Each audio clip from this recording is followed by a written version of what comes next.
Hello, ladies and gentlemen. Welcome. My name's Lyndon Robinson, the chairman of Bicester Vision. I'd like to go back very quickly to the 2nd of April, where we set out our stall as an organisation. And mindful of the crisis that currently exists, we had 4 objectives. The first one was being relevant, Bicester Vision being relevant to the COVID crisis. And we've absolutely been relevant to the COVID crisis. Firstly, and I'll talk more about the Salute the NHS initiative, and I'll come back to that. We are deeply involved in that. The second one is our business manager, Graham Rawls, becoming a COVID literate advisor to the organisation. 2 big ways in which we have remained relevant to this crisis. The second is that we needed to remain intact. And the way that we've remained intact is through our monthly video conferencing for the executive, our BV full partnership meeting, which is happening now, and thirdly, the weekly newsletters, which will go on to become fortnightly newsletters in the near future. And we'll be delighted for your content. The third and fourth objectives, mindful of the crisis, was to be prepared to restore full utility once the crisis is passed and adapting immediately to the new economic realities. And in this respect, considerations have been lent towards a broader community focus for the organisation. In the summer, we will need to do a little bit more business planning and promote our aims, and as businesses, you may be able to help us with that. Consideration for a summer virtual meeting, as it is now. And then clearly any organisation does need a financial underpinning. And so we will be looking for subs due in September. And in adapting, great news to welcome our newest supporter, Noel Elliott, Director of Elliott Building and Civil Engineering Limited, and their interests are the Holiday Inn. And so those were our 4 objectives as a community interest company in response to the COVID crisis, and we really have stepped up to the plate, in my humble opinion. Let's look very briefly at the Salute the NHS organisation. Some of you are very aware of this in detail, others perhaps less so. The Ron Dennis, who is a motorsport entrepreneur, spoke to his daughter, who's a doctor in London, and she said to him, "Dad, the problem is that the folks that work on the COVID wards are isolated on the COVID wards. They can't go to the wider hospital. The canteen is out of bounds. They're working physically hard on extended shifts. They're so exhausted that they are neglecting proper nutrition. Food is a vital component of sustainment in the workplace." And so her father said, "Well, I'll sort it." And he went out and grabbed people from his past who used to work for him, brought them together as a project team. That project team has a motorsport culture. And then he went to the armed forces and asked for their support, for which he got me. Not the best, I suppose.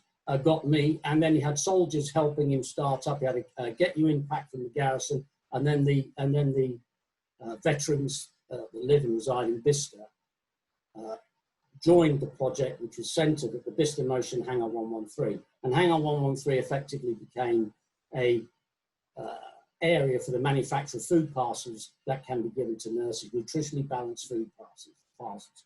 41 hospitals, over 500,000 of these currently done, from Barrow in Furness down to the south coast of England. The veteran community, the military, and Ron Dennis's Dream Chaser Foundation, if you like, were the ones that sort of got it up and away. But then what happened was the community. The community then became involved in a massive way, and that included Bicester Vision.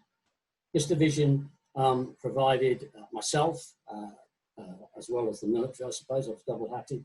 Graham Perryman, and I don't want to embarrass him, but he's done a superb job as a forklift operator and working with receipts and dispatch area. And then our own business manager, Graham Laws. Not only did he come in and do some consultancy work, went through with them how to set up and run what is a food packing plant, for want of a better expression. And he also stood in for their operations manager. He was exhausted and then ran the operation for a few days in order to give her a break.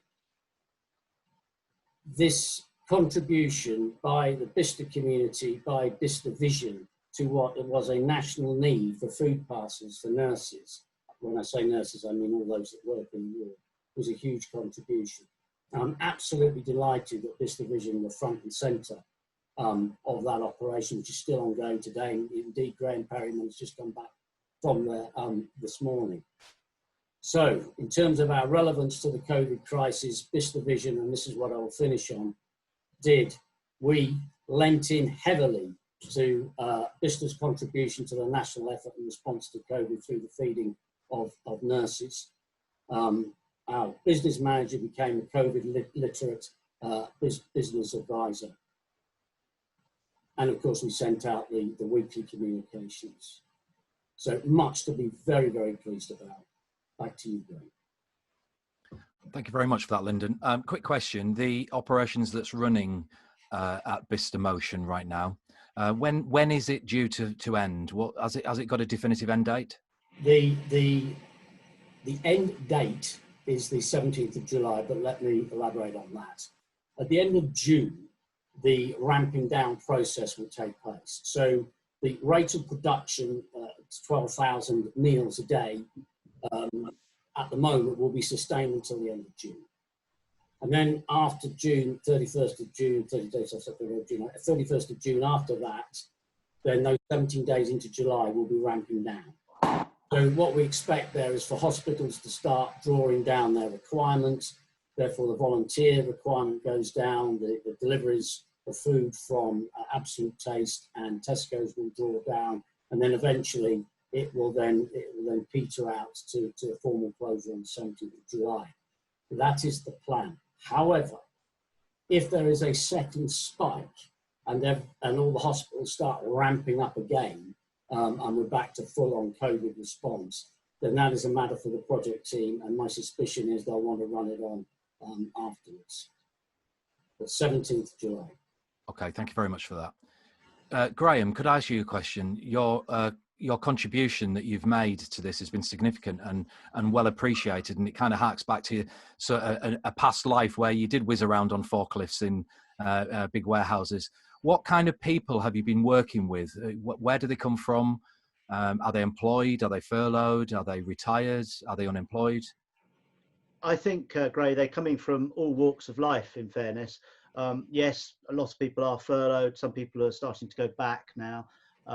But yeah, I've seen people I know from the Wednesday Business Club. I've seen neighbours. There's just about everybody. I've met some, hundreds, thousands of new people, which is great for networking, actually, funny enough. But it's a really inspirational environment to be in as well, because they're all there volunteering. They're there for their own good reasons, and there's no fights, there's no problems. It's just a really fun, joyful place to work. It's hard work, don't get me wrong, it's tough, but everyone's in very good spirits. Absolute Taste are looking after the volunteers very well, with a restaurant there with food free of charge. So it's brilliant, and everyone who's been involved has been brilliant, really. That's super. Thank you very much for sharing that. Lyndon, if I could just come back to Bicester Vision CIC. We, as many of the exec and supporters of Bicester Vision are aware, there's a lot going on behind the scenes. And what do you see the main activity in the summer being for the executive of Bicester Vision?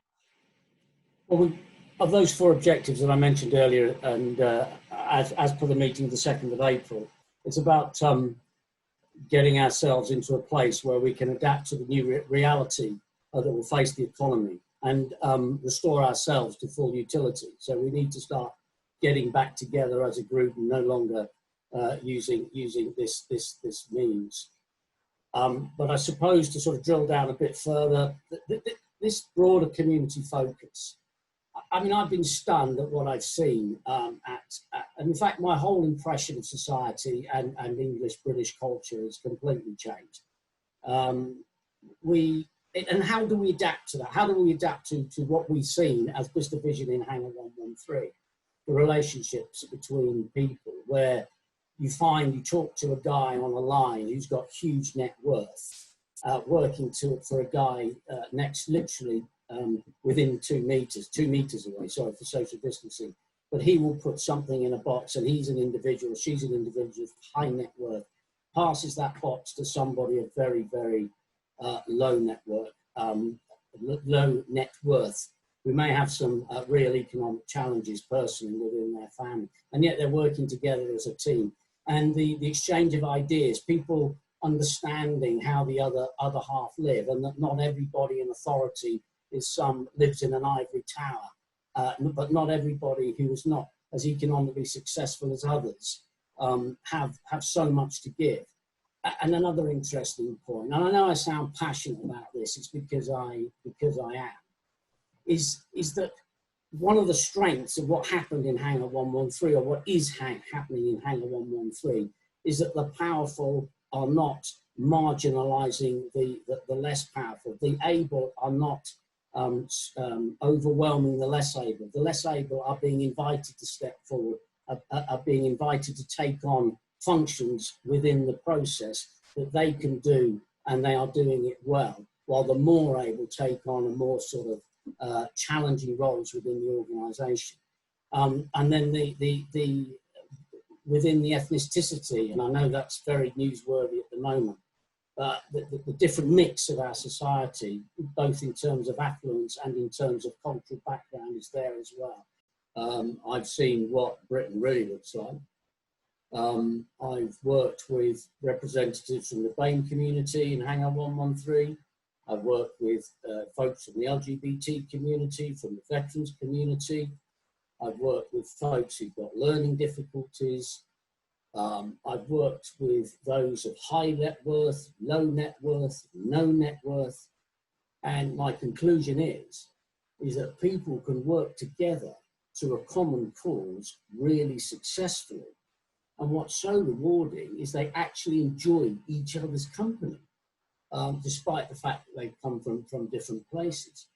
So what I'm detecting here is, despite the fact that we're in the midst of a deep economic and medical crisis come emergency, there are strong silver linings and conditions that would suggest to us that the future can be a lot better for the country as a consequence of COVID-19, which is a complete irony. You would expect something as damaging as this to debilitate our society, but actually historians may come to write one day that it didn't debilitate our society, it improved our society because of the way that we responded.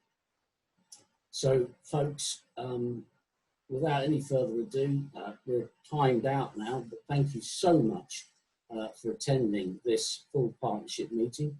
And I think we're looking for another one on the 8th of October, Gray, which hopefully will be a coming together event in real life rather than online. But if not, we'll be back to Zoom again. But we're doing very well, despite the crisis. Thank you so much, folks. Have a good day.